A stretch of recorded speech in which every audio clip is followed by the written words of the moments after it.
boa noite. Acho que é uma ocasião muito especial. O filme é lindo, é maravilhoso. Eu fiquei encantada com o filme e emocionada. E estamos aqui com essas mulheres olímpicas, né? Vamos ter um bate-papo. Eu acho que talvez Laís, você gostaria de começar a falar um pouquinho sobre o filme, né? Um pouco como você achou o caminho. Eu acho que tem vários temas aí, né? Tem a questão, enfim, do esporte, da mulher, né? Ao final até a questão da sustentabilidade do atleta olímpico, né? Do patrocínio, enfim, é tão rico o filme, ele vai costurando essas questões de uma maneira tão bela, né? E a gente está num espaço tão privilegiado, poder falar do esporte olímpico, porque eu acho que o Danilo falou muito bem, né? O esporte é algo que resgata o ser humano, é um exercício de superação e de inclusão social. Então, acho que nós temos vários vieses aqui. Eu gostaria que você abrisse um pouco, levantando, equacionando isso para nós. Bom, boa noite. É uma honra mesmo estar aqui, abrindo, né, essa mostra tão importante da memória olímpica.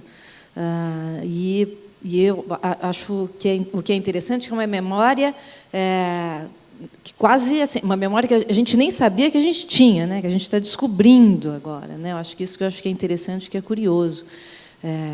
E que bom que esse projeto é um projeto já de 4 anos. E que, de uma certa forma, realmente está dando conta de um painel de várias modalidades ocultas, né? Isso que eu acho que é curioso, que, na verdade, o Brasil é o país do futebol, e é curioso que uma das regras, se eu não me engano, é tudo menos futebol. Né? Então, e é isso, acho que falta a gente se reconhecer enquanto brasileiros, né, a nossa história, nas várias modalidades, para a gente poder seguir, né? Se a gente não olha para trás, a gente não tem como caminhar para frente. Então, acho essa reflexão proposta, né, pelo projeto é fundamental. E, agora, como eu estou aqui, é muito curioso, na verdade, porque não era para eu estar aqui. Eu acho que, não só no mundo das artes, né, é muito conhecido por ter muitos malucos, né, mas, pelo visto, não só no mundo das artes, no mundo do esporte também, porque o Trajano fez esse convite para mim, e aí eu considero ele o maior maluco de todos, porque eu nunca entendi esse convite, e hoje eu agradeço muito o convite, mas a minha primeira reação foi: eu acho que vocês se enganaram, porque eu não entendo, eu não sou esportista, não entendo nada de esporte, eu não tenho como contribuir, né? Eu acho que é outra pessoa que tem que fazer o documentário. E aí o Trajano fez questão de dizer: não, mas a ideia é justamente essa.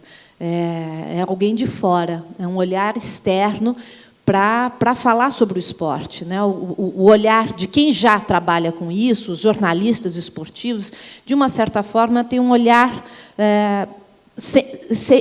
sempre cai pelo mesmo ângulo. Então, eu acho que um dos objetivos justamente desse projeto é arejar, né, para que a gente enxergue o esporte além do universo específico de quem vive o cotidiano do esporte. Falei: bom, então vamos lá.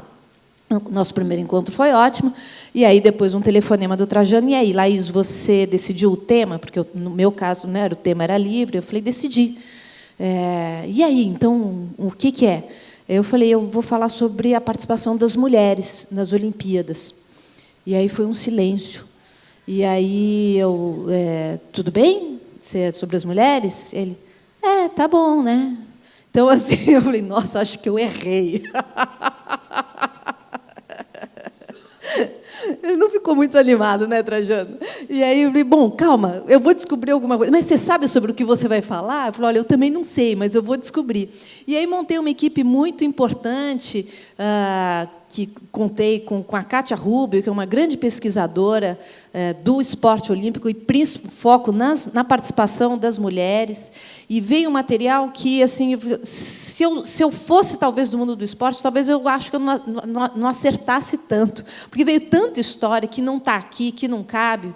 A própria Ana Moza tem uma história que eu conto para todo mundo, que eu acho que está no filme e não está, que você conta como foi que você... A primeira operação que você fez no joelho, como foi você, acho que menina, 16 anos, né, tendo que exercitar com exercícios, na verdade, sobe e desce a arquibancada e põe aquilo nas costas, sobe e desce a arquibancada, e era, na verdade, um exercício totalmente focado para um corpo masculino, e estourou o seu joelho, menina, né? Assim, só depois é que foi, opa, espera aí, para a mulher é diferente, né? Assim, então, a participação da mulher, principalmente toda essa primeira geração, né, que foi muito sofrida, né? Mas eu acho que aí a gente colhe frutos ali na frente. Mas a gente tem que saber, né, tem que entender isso para não repetir, porque senão, né, a gente demora mais tempo para alcançar o objetivo. Mas é isso, é só uma introdução. Quero agradecer ao Trajano. Espero, Trajano, que eu tenha atingido aí um objetivo do projeto. E muito obrigada. Posso perguntar para ela? Claro, deve. Então, mas só que você faltou responder uma coisa, que eu não sei se ela perguntou exatamente isso, mas quando ela estava falando, me deu vontade de saber. Você veio com um roteiro pronto, a partir da pesquisa, ou dos depoimentos foi montado o roteiro, porque passa por vários temas e tempos? Eu tive uma alguma pesquisa, coisa eu sabia tudo, na verdade. Eu tive uma pesquisa realmente muito boa, muito precisa. Então, vocês lembram que as nossas entrevistas eram de 2 horas. Aliás, eu tenho material para fazer uma série inteira sobre cada uma de vocês, né? Assim, um episódio de 1 hora para cada uma, fácil. Então, eu já sabia tudo o que eu queria ouvir de vocês, mas era importante que vocês... e aí, mas só que vocês também me surpreendiam com as respostas, sem dúvida nenhuma, né? Eu me emocionei várias vezes ouvindo os depoimentos, chorei junto também, choro toda vez que eu vejo, né? Assim, então, é muito tocante. Mas, de fato, a pesquisa, nosso objetivo era, claro, dar conta várias modalidades, dar conta da linha do tempo, de dar uma noção histórica, né, de onde estamos hoje, de onde viemos, né, e fazer um paralelo, de uma certa forma, com cada conquista. Ela não é conquista apenas do atleta. Claro que é do atleta, do esforço pessoal, mas tem um entorno, tem um contexto. Que contexto é esse? Né? Então, assim, falar sobre política no esporte influencia diretamente no resultado daquele esporte, né? Então, não dá para separar uma coisa da outra. Então, eu queria dar conta de vários temas, e eu tinha essa organização, temas que eu queria abordar, né? Então, assim, cada participação tinha um objetivo, não só da atleta, mas a atleta trazendo um tema específico que ela desenvolvia no seu depoimento. Por isso também que não está tudo aqui. E tem coisas muito boas, infelizmente, que ficaram de fora. Eu gostaria que a Magic Paula falasse um pouco, reassistiu o filme e, de novo, conversou com você, e depois a Ana. Gostaria que a gente as ouvisse um pouquinho e depois vamos ver o bate-papo. Boa noite. É um prazer estar reunida junto com pessoas especiais e rever de novo o filme, um documentário. E, para minha surpresa, quando eu levanto e venho aqui para o palco, me deparo com a minha tia. Não sabia que ela vinha. E ela foi a responsável, eu acho, de uma maneira meio...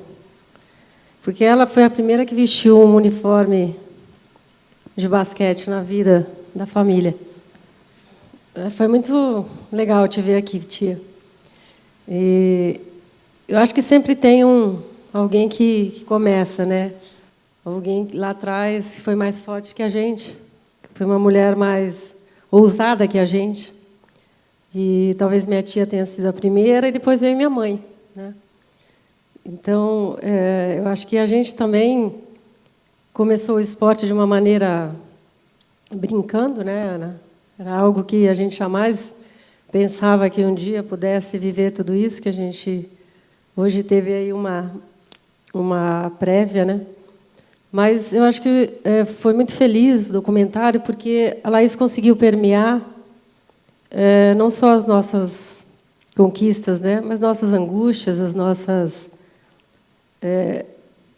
permeou por todos os meandros de uma mulher fazer esporte há 40 anos atrás, que é meu caso, né? Então, foi tudo isso que vocês viram, e conviver com a TPM, conviver com a pressão sem saber o que é pressão, conviver com a rivalidade sem saber de que jeito lidar com isso, né? Conviver com a ditadura dos dirigentes de uma maneira mais exacerbada e hoje ainda velada, né?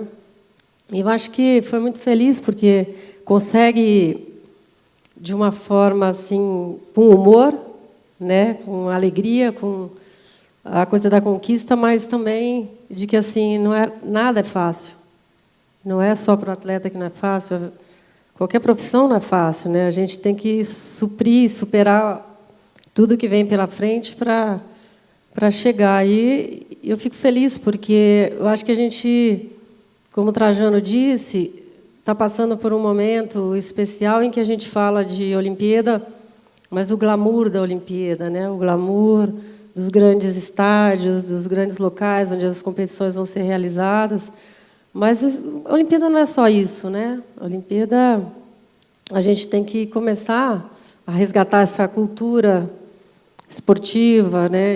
A gente conhece o jogador americano e não sabe da história da modalidade no país. Então, acho que esses documentários, infelizmente, eu queria ver essa sala lotada, né? Eu queria ver esses filmes passando aí pelo Brasil, pelo interior do país, para que as pessoas conhecessem, né? Um pouquinho da história do esporte. E nós, mulheres, temos aí um pedaço dessa história. Então, eu me emociono quando vejo, e eu acho que foi muito bem sacada a proposta do Trajano, toda a organização da Dani, Vanessa e todo mundo, todos que estão envolvidos nesse processo, de a gente deixar nas prateleiras, né, a história um pouquinho do esporte olímpico brasileiro. E eu acho que muita gente vai ficar de fora, muitas histórias vão ficar de fora, porque a Olimpíada já está aí. Eu não sei se seria legal que isso continuasse, mas é isso. Acho que por trás de toda a história tem mulheres fortes, e uma família forte, e pessoas que nos empurraram para tudo isso. Falar o quê, né? Bom, eu, lógico, né, caí na mesma linha aí que está se falando desde o início, a importância de contar as histórias, a importância de ter registro das histórias, de refletir, né, em cima do que, da maneira como as pessoas viram muitas vezes o mesmo fato, né? E é muito louco, né, que as histórias coincidem, né? Não tem enrolação, né? Você viu que uma conta, né, uma história de um jeito, a outra está contando a mesma história do mesmo jeito, né? E eu acho que assim, para nós é uma delícia, para mim é uma delícia ver essas histórias, porque tem tudo a ver com aquilo que eu conheço, né, que é o terreno conhecido, que é né, a experiência mesmo, o background. Mas eu tenho a impressão que para as pessoas também tem um grande efeito, né, e um efeito de reviver emoções. A gente tem no Brasil, por a gente ter uma cultura, enfim, esportiva restrita, né, a gente tem, mais importante ainda, trazer significado para as coisas, né? Porque o que a gente viu aqui hoje, e esses depoimentos, e as experiências que essas mulheres passaram, enfim, lógico, tem toda a temática, tem tudo isso, mas são fatos, né, acontecimentos que as pessoas viram, e a maneira com que cada atleta se coloca e vive aquele momento esportivo, as emoções que ele traz para aquele momento, ele passa, né? E as pessoas, elas veem o gesto, elas veem a ação, o ponto e tal, mas elas veem aquilo que a gente chama, né, na educação de currículo oculto, né? O currículo oculto dessa história do esporte é a emoção, né? O que, enfim, uma superação ou uma coragem ou uma esperteza, né? Uma atitude inteligente e tal, que um atleta tem, enquadra aquilo, né? Emociona e tem um significado para a pessoa. E isso, a gente tem que ser, isso se dá nesse esporte que está na Olimpíada, mas se dá também na brincadeira de fim de semana, no esporte menos estruturado, menos elaborado, né? Menos de rendimento. Tem, né, que eu gosto muito, volta e meia eu releio, né, o Manuel Sérgio, que é um filósofo português, né, e ele faz uma leitura do esporte assim muito interessante. E ele fala que o esporte, esse esporte olímpico, esse esporte de rendimento, de alto rendimento, de elite, ele tem sentido, né, quando ele reflete o todo, né, daquela sociedade que ele está. Essa é a busca, né, de se buscar sentido naquilo que você vê, enfim, na disputa de alto rendimento, né, o que aquilo te toca. As pessoas se envolvem nessa mística, tirando os torcedores de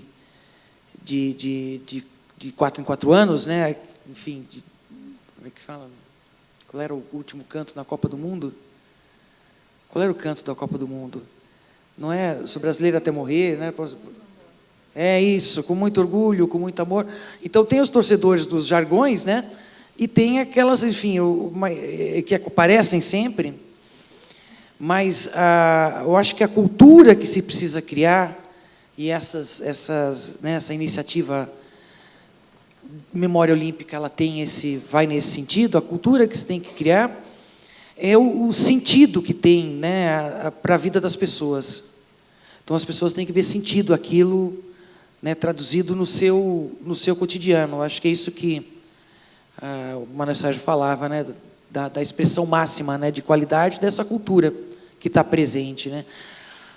Eu acho que só fazendo muito disso e mostrando muito para crianças e dando oportunidade para as pessoas viverem no seu dia a dia, não verem só, né, não terem só a oportunidade de assistir na televisão e na tela, né, isso vai desenvolvendo a cultura e viva, né, os grandes heróis, né, olímpicos que, apesar de todas as limitações, né, de cada momento histórico, né, puseram ali a sua identidade, o seu recado, né, a sua cultura, a sua emoção, né, e influenciar os outros, né? Eu acho que é disso que se trata, né, essa relação.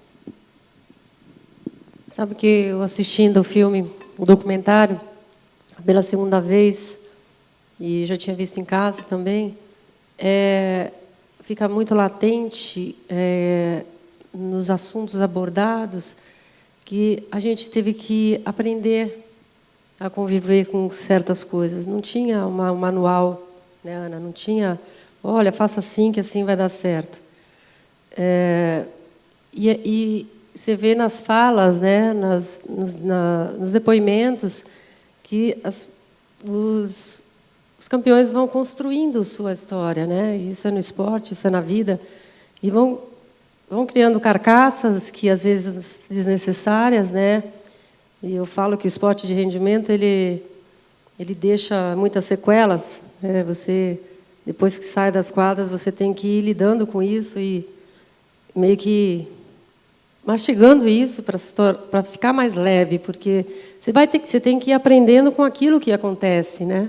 Não é algo que tinha alguém para orientar, porque o mundo feminino ele é diferente do mundo masculino, né? Então a gente sempre foi liderada por dirigentes que a maioria homens, técnicos homens, e a gente com todo esse mundo feminino que é peculiar, né? Ele é diferente. Então ficou muito nítido assim no depoimento de todo mundo que a gente vai construindo e às vezes não da maneira certa, né? Então a briga da Isabel com a Jaque, com os dirigentes, aí a rivalidade minha com a Hortência, e a gente vai permeando coisas que a gente vai aprendendo com aquilo. Ninguém chega e fala, não faz assim, né? Vai aprendendo com os erros. Então, acho que isso também é muito legal do documentário, né? Mas eu acho que é curioso, assim, que não é à toa que as que primeiro, né, chegam lá, né, fazem grandes conquistas, têm personalidade muito forte. E tem que ter, né? Porque realmente do universo que você tem que encarar, você tem que ter muita determinação, tem que ir na contramão, tem uma dose aí de rebeldia, de não aceito, de questionamento. Você vê isso desde da Benedita, né? De falar, eu corria, eu saltava gordinha mesmo, e daí, né? Assim, então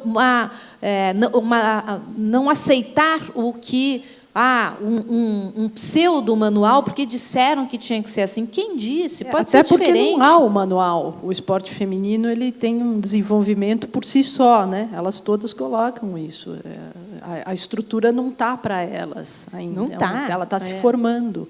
E está sendo descoberta e o pelos que é atletas. curioso, a participação feminina e a brasileira começou super tarde. Né, assim, e aí, analisando os gráficos, que isso não está no documentário, mas na hora que você faz uma análise de resultado, a participação recente das mulheres, a curva delas, do início para os dias de hoje, é uma curva assim, sabe? Ela está assim, quase apontando para cima. E a masculina, ela é também ascendente, mas ela é mais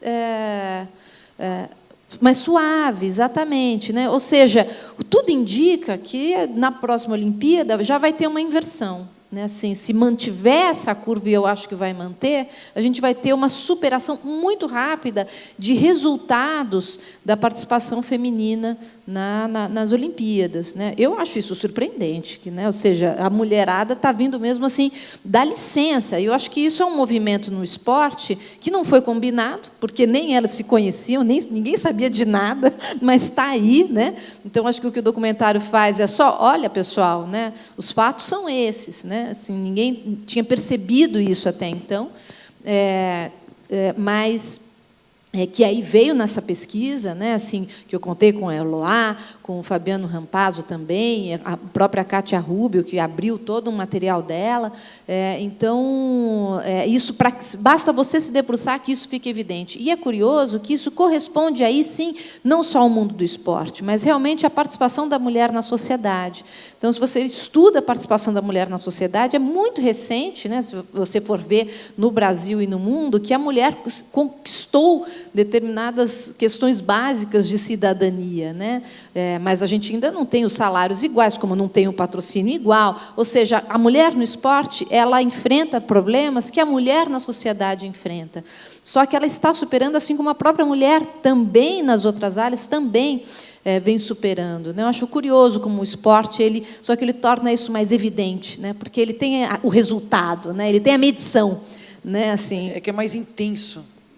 Essas experiências, essas questões que estão na sociedade, no esporte, elas ganham explícitas, impotência, né? Explícitas. Né? É muito claro, né? Não tem mais ou menos. E a gente viu a Fabi falando muito das dores da alma, né? As dores da ausência da sua vida pessoal, a ausência da sua família, e não tem Natal, não tem Ano Novo, não tem feriado. Né? E não são só dores físicas, né? São dores E ela fez, né? Está na pele dela, ela colocou porque isso, ela fez uma tatuagem né? disso que ela viu. Qualquer né? profissão dessa você frase. volta para sua casa, né? No esporte não, você fica concentrado, você viaja, você dorme cada dia num lugar e você fica meses ali convivendo um monte de mulher junto, que também não é fácil. Então, aí todo mundo começa a menstruar junto, aí todo mundo tem TPM junto. Uma loucura.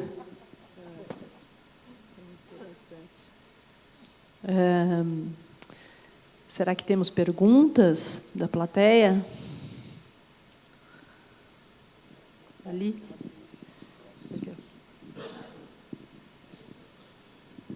Primeiramente, boa noite, né? Parabéns, Laís, por mais um filme incrível. Alô?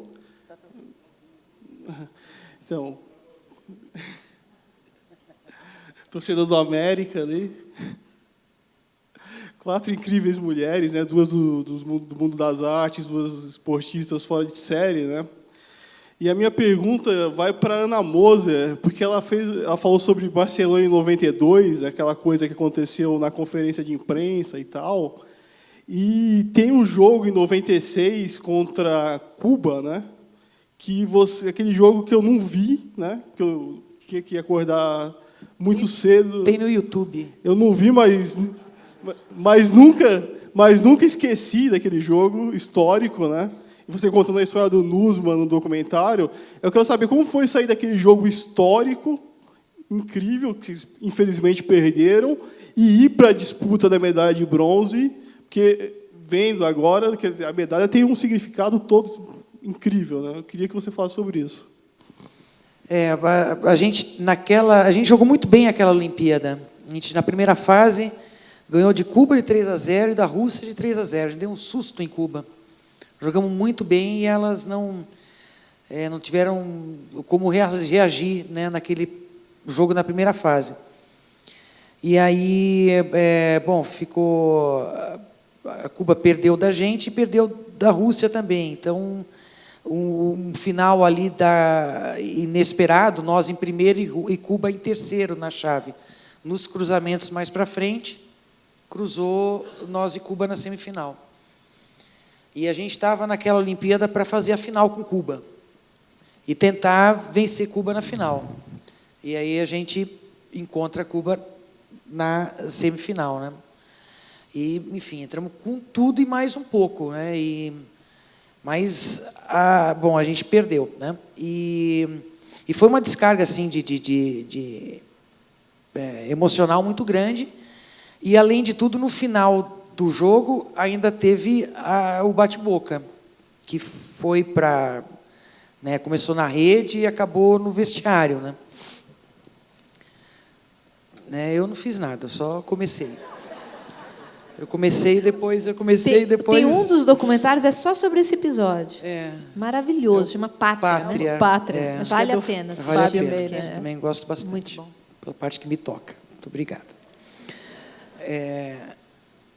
E aí, enfim, teve aquela confusão na rede e eu lembro que eu fui para o banco e eu chutei o banco e o banco era chumbado no chão. Eu saí dali do jogo, era noite, e no dia seguinte de manhã eu estava fazendo raio-x, porque eu achei que tivesse quebrado o dedo. Eu estava recuperando, eu estava voltando de cirurgia de torção, né, de torção do joelho. 4 meses. 4 meses foi. Aí, enfim, então, quer dizer, eu estava lá cuidando do meu dedo, que eu não treinei no dia seguinte, nem nada, eu estava com o dedo inchado, e amarrei ele todo, tal, para poder jogar. E é muito difícil. Para a gente, eu acho que, enfim, a gente aprendeu isso também, a se recompor emocionalmente, né? Então, esse negócio de perder a semifinal e perder a disputa de terceiro e quarto era clássico na história do vôlei, pelo menos era clássico. Então, a gente ou caía na escrita, né, seguia a mesma escrita, e saía de lá sem medalha, que para nós era duplamente frustrante, né? Então, foi enfim, o Bernardinho fez um trabalho, né, de recuperação psicológica e, enfim, dando força e vamos para treinar, vamos botar isso, né, tirar essa coisa ruim na quadra, né, no treino, e preparar as jogadoras reservas. Então, na disputa terceiro e quarto, eu joguei mais ou menos, mas fiquei até o fim. A Fu jogou mais ou menos, saiu no meio do jogo. A Ana Flávia também, entrou Leila, entrou Ida. Saiu a Virna também, entrou a Filó. E a Filó acabou com o jogo, né? O último ponto foi dela. Então, foi a Leila acabou, né, garantiu o último terço do tie-break e a Filó fechou o tie-break. Então, foi assim, foi muito grupo, muita vontade de todo mundo, né, e uma quebra de escrita, né, de conseguir fazer diferente e, mesmo perdendo a semifinal, ganhar o bronze.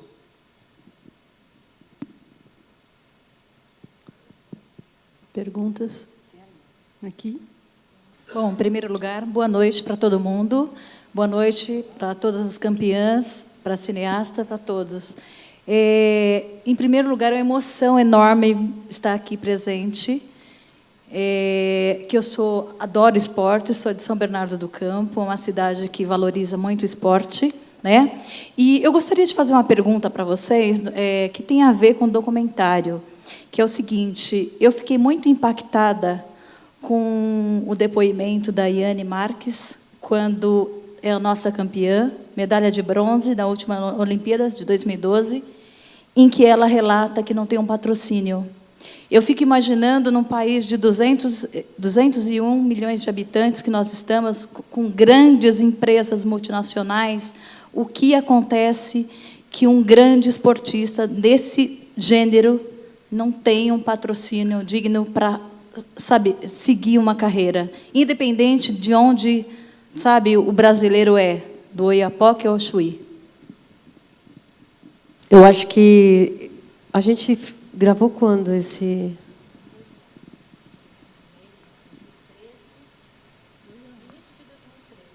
já mudou, eu acho que já mudou bastante esse contexto da frase da Yane, porque eu estava envolvida aí num projeto de apoio a atletas para a Olimpíada de 2016, liguei várias vezes para ela, ela não me retornou, então ela não estava mais precisando de patrocínio. Mas eu acho que, a partir de 2013, né, Ana, essa questão do apoio aos atletas fortaleceu muito, mas são aqueles que eles veem chance de medalhas. Então, o Brasil tem uma meta de estar entre os 10 primeiros na Olimpíada e tem aí um número de atletas que estão sendo tem bastante apoio, né? Hoje já deve ter Bolsa Atleta e talvez no projeto ela está no do das Petrobras, está nas Forças Armadas, está no Furnas, ela tá com vários patrocínios.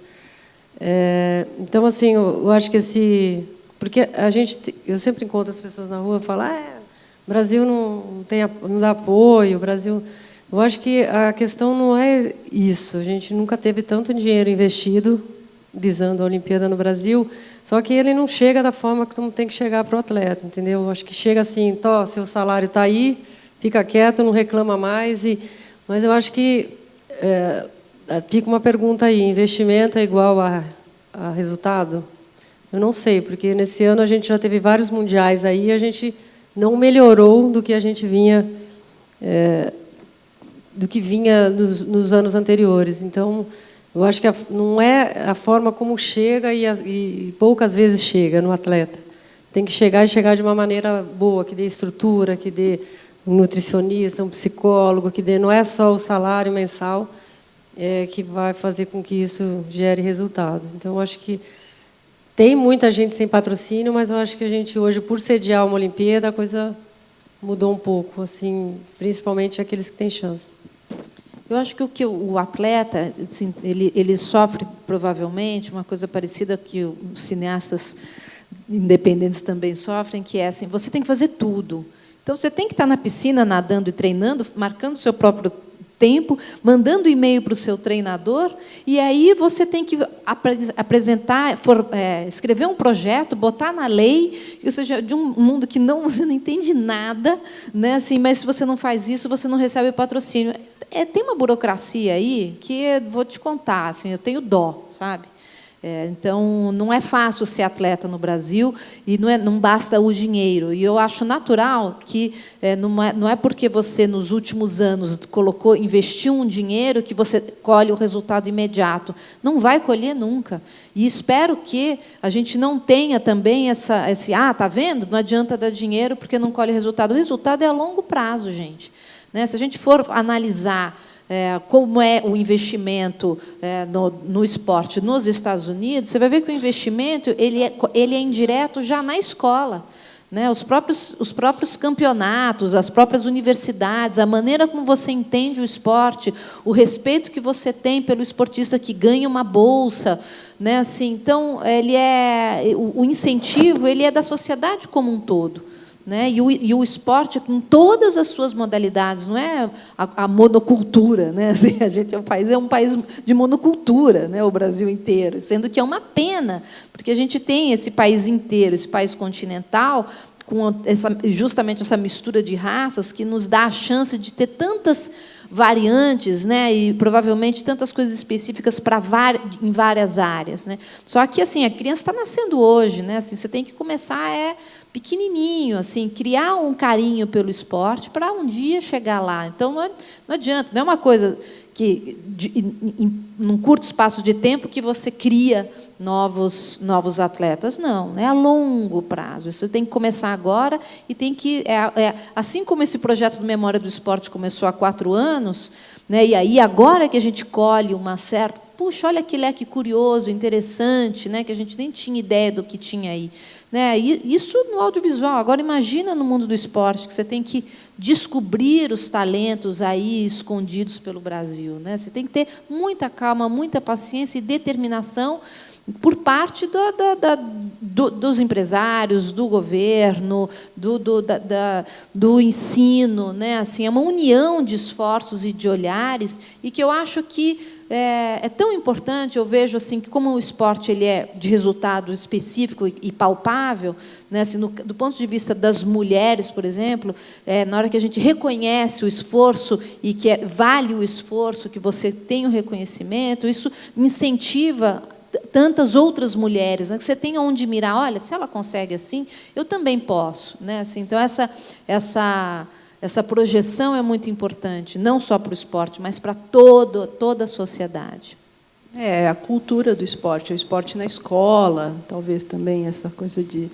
Eu fico pensando, nós ali no Memória do Esporte Olímpico, no projeto, né, a cada seleção tem um quebra-cabeça, né, o Trajano sabe bem como a gente quebra a cabeça para entender não só os projetos enquanto filmes, né, proposta, né, narrativa, mas que esportes contemplar para chegar a ter um acervo que fala de diferentes modalidades.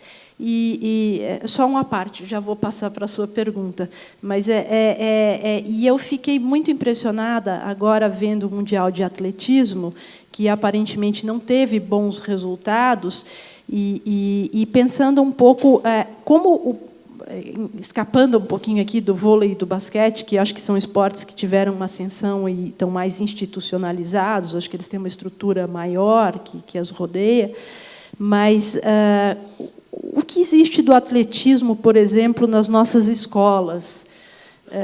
Como é que diferentes modalidades, a questão do esporte na vida, quer dizer, o esporte ele tem um lado que ele é a inclusão social, mas tem o outro lado que é olhar para o esporte também e cultivá-lo como uma prática, não é, comum, porque realmente o esporte nos redefine, atletas. E a gente vê assim, explode uma Iane, entendeu? Não é que foi construído, né? Não é uma coisa que estava lá, talento individual. Na escola, e aí apareceu o talento, ele vai para onde é, e quem não é continua.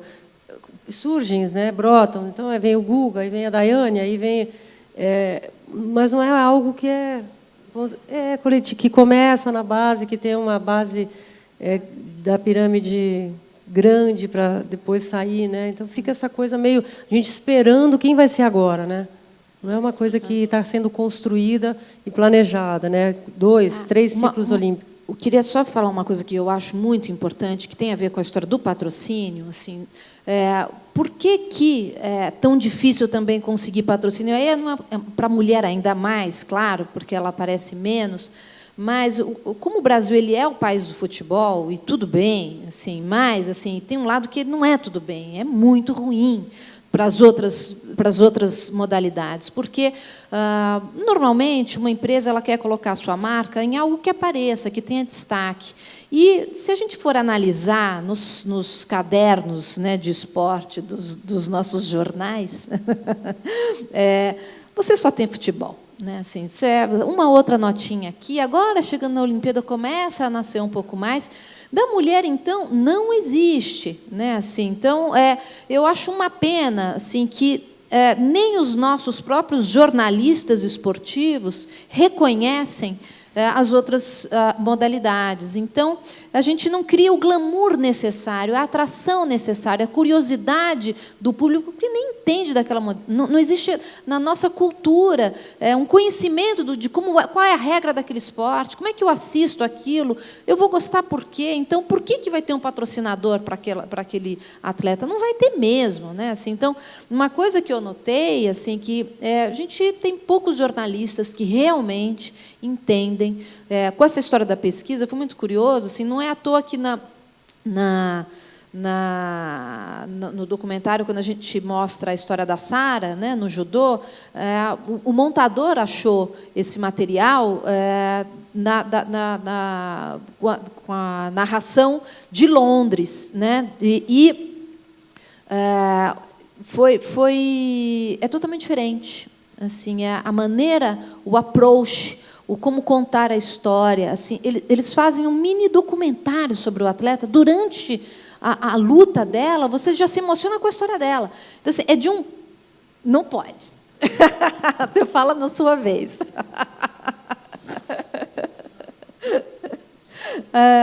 Mas, então, eu notei, assim, a mesma narração desse episódio aqui no Brasil, desculpa, gente, não é tão interessante, porque não tem um conhecimento prévio, é um pouco, vamos que vamos, agora qual é? Então tá, é uma pesquisa rasa, se entende pouco, se fala pouco, isso não é cativante para o espectador, principalmente para o espectador iniciante, né? Tem que ter, assim, então esse charme do jornalismo espontâneo, assim, é muito importante e ele tem um papel significante para a introdução dos esportes no nosso dia a dia.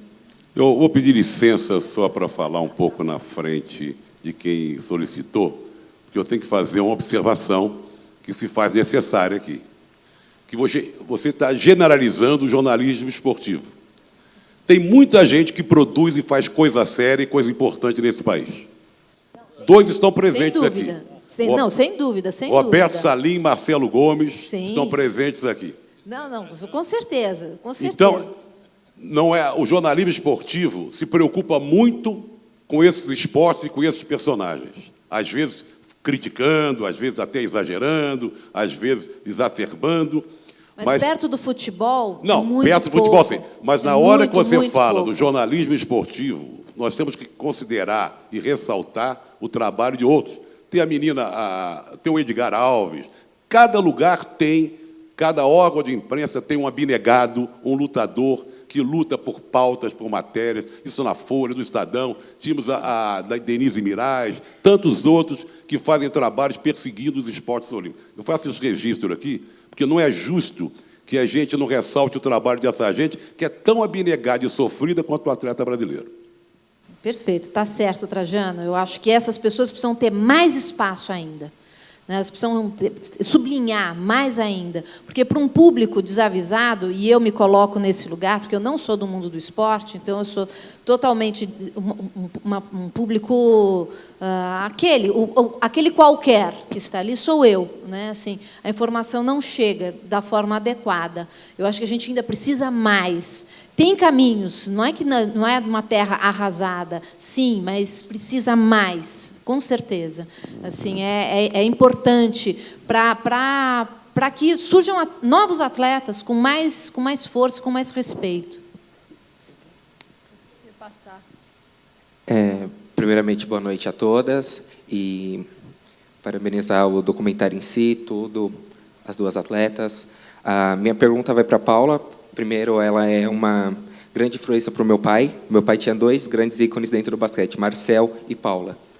E a pergunta é, hoje o cenário do basquete brasileiro é meio como polaridade de imã. O basquete masculino ele está numa ascensão, sua Liga Nacional está ficando forte, tem uma competição de base muito forte. Em contrapartida, o basquete feminino está jogado. A Liga Nacional Brasileira tem apenas 8 times. Pegar um exemplo, a seleção vice-campeã da Copa América, há 2 meses atrás, sub-16, que a principal jogadora, a Isabela Nicoletti, que é a segunda jogadora mais nova a vestir a camisa da seleção brasileira feminina, está sem clube atualmente. E eu queria saber o que o que dá para mudar no cenário do basquete feminino?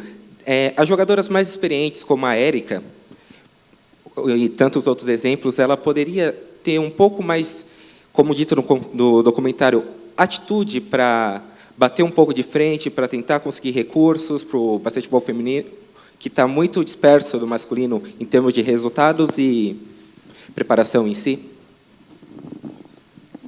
Já estou feliz, porque você falou, meu pai acompanhava você, que eu estou na fase já, meu avô e minha avó são seus fãs.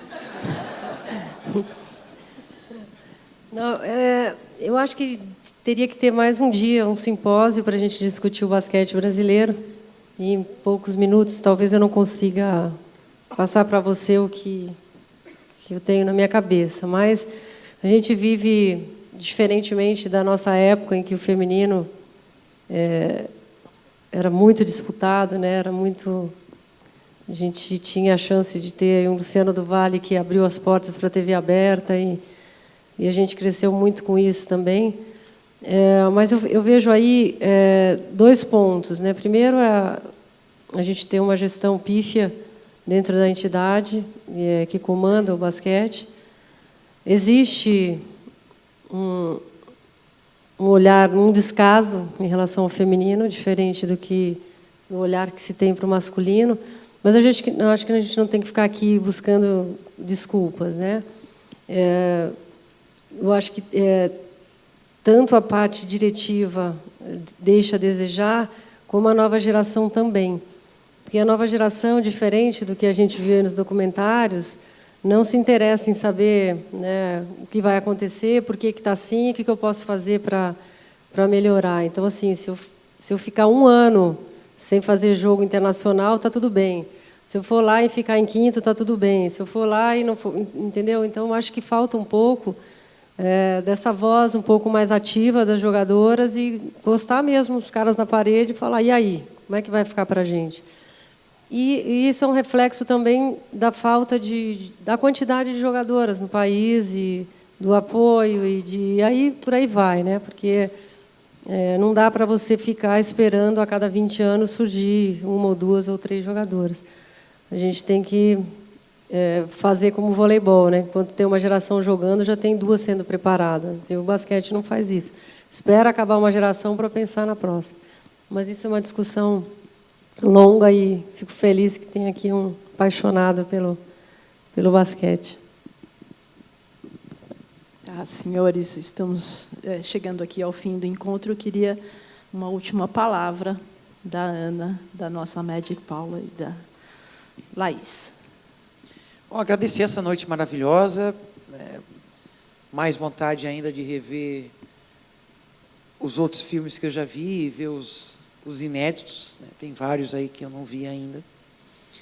E, bom, desejar que seja um sucesso essa temporada no Sesc e que mais gente tenha a possibilidade de conhecer essas peças e conhecer a história, né, dos atletas, a história olímpica brasileira. E obrigado a todos vocês por estarem aí. Parabéns mais uma vez, Danilo, ao Sesc. E boa noite a todos. Eu também estou muito feliz, né, dessa noite, uma noite diferente. Essa mistura do cinema com o esporte é algo muito agradável. Agradecer a presença de vocês e fazer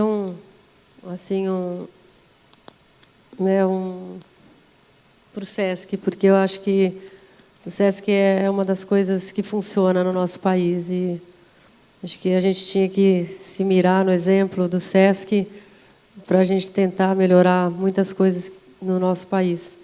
E agradecer de estar de novo com a Laís, com a Lina também, que eu não conhecia pessoalmente. Parabéns para o Trajano pela ideia e todo mundo envolvido nesse projeto. Espero que seja um sucesso também essa temporada de filmes e vocês possam se divertir. Bom, também agradecer, acho que foi uma noite muito especial, um início aí de um aquecimento para as Olimpíadas, para que a gente se conheça, se reconheça. E, puxa vida, parabenizar a Dani de Trajano e por essa ideia maravilhosa, e que não pare nessa Olimpíada, que continue, por favor, porque as histórias não vão parar, elas precisam seguir, né? É um projeto muito importante. Eu acho que a memória ela tem que ser feita sempre, né? Reciclar o tempo inteiro, não pode ter interrupção, né? Então, eu, como cineasta que vim do mundo do audiovisual, foi um presente imenso esse desafio. Agradeço aí a coragem do Trajano de me colocar aqui. E, sem dúvida nenhuma, o SESC, que é a nossa casa, que sempre nos recebe tão bem, e que recebe o esporte também, que faz essa mistura, né, da educação, do esporte, do lazer, da reflexão, do entretenimento. É uma união tão saudável, tão agradável pelo prazer, né? É a troca num espaço de qualidade e que, sem dúvida nenhuma, é um exemplo que a gente tem que seguir e aplicar isso nas nossas vidas o tempo inteiro. Então, obrigada, e obrigada pela presença de todos também.